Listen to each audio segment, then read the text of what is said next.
মিরপুরে হাফেজ কারি মাওলানা মুসলিমউদ্দিন হুযাইফা সাহেব কর্তৃক পরিচালিত আল মুসলিম ইন্টারন্যাশনাল ইসলামিক মাদ্রাসা শুভ উদ্বোধন হয়েছে আলহামদুলিল্লাহ। পাশাপাশি কয়েকটি ছেলে আজকে সবক নিয়েছে।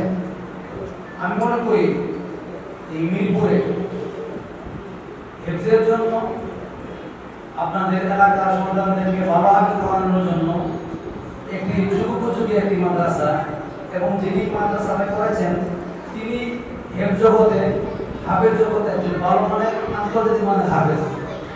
আমি মনে করি আপনারা যারা সন্তান দিয়েছেন তারা ভাগ্যবান, এবং আপনারা যারা ভিডিওটি দেখছেন আমি মনে করি আপনারা যারা আপনাদের সন্তানদেরকে ভালো মানের আন্তর্জাতিক মানের হাফেজ বানাতে চান, বিশ্ববরণ্য হাফেজ বানাতে চান, নিজের সন্তানকে হেফজের পাশাপাশি জেনারেল শিক্ষিত করতে চান, আপনাদের জন্য এই মিরপুরে অত্যন্ত আন্তর্জাতিক পর্যায়ের একজন উস্তাদ হাফেজ কারি মাওলানা মুসলিমউদ্দিন হুযাইফা সাহেব কর্তৃক পরিচালিত আল মুসলিম ইন্টারন্যাশনাল মাদ্রাসা আজকে শুভ উদ্বোধন হয়েছে।